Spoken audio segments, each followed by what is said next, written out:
ললিতা হলো কুমোর দাদা মিনি সিং এর পোষা ছোট্ট শুয়োর ছানা।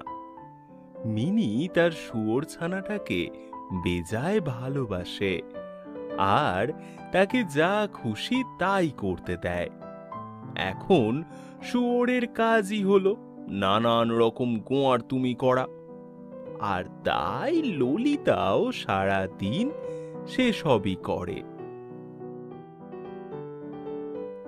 সুন্দর করে সাজানো পথের ধারের পাথরগুলোকে ললিতা এদিক ওদিক ঠেলে ছড়িয়ে দেয়।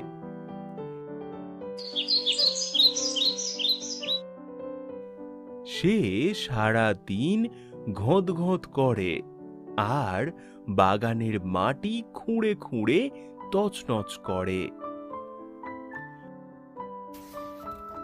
ললিতা সব খবরের কাগজগুলো খচর মচর করে ছিঁড়ে ফর্দা ফাঁই করে রাখে। এমনকি যে কাগজগুলো মিনির পড়া হয়নি সেগুলোকেও ছিঁড়ে ফেলে।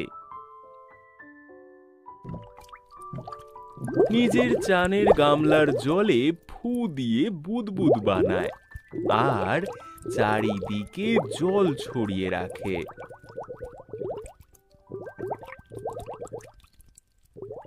পুকুরে নেমে সব শালুক ফুলগুলোকে চিবিয়ে টিবিয়ে সব মাছগুলোকে ভয় দেখিয়ে দেয়।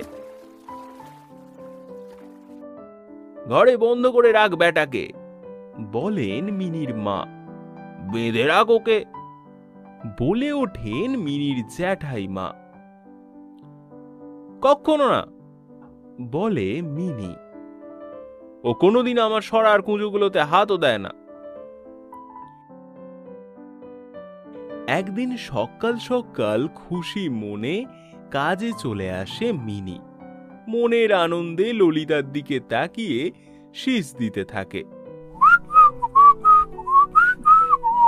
ললিতাও তাকিয়ে ঘোঁত করে,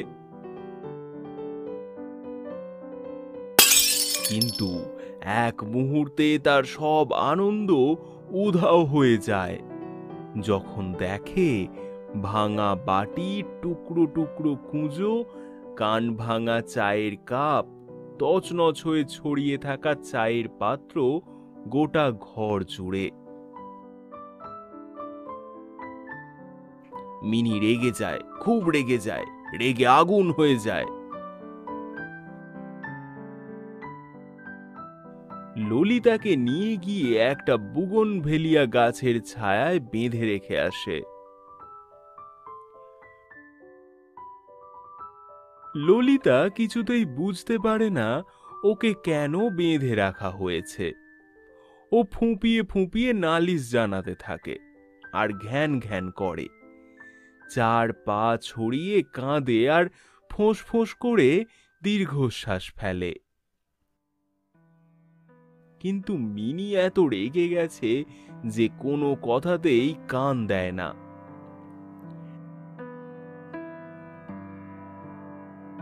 সারা দিন রাগে গজর গজর করে মিনি কাজ করতে থাকে। তারপর হঠাৎ একটা শব্দ আসে তার কানে। এ আওয়াজ তো হুরুফ নয়, হুর নয়, না এ তো গড়রও নয়, ফুরুরও নয়, এমনকি ছপাক কিংবা ঝপাকও নয়।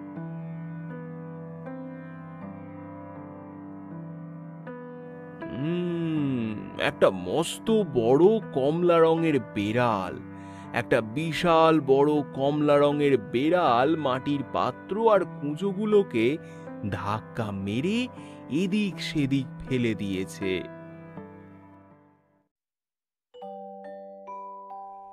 মিনি ললিতার বাঁধন খুলে দেয়, অমনি সে ঘোঁত করতে থাকে।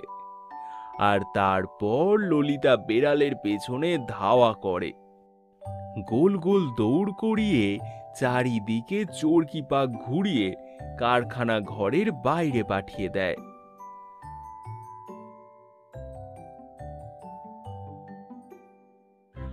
আর তারপর মনের সুখে সে আবার শুয়োর তুমি না গোয়ার তুমি করতে শুরু করে, কারণ সেটাই শুয়োরদের স্বভাব।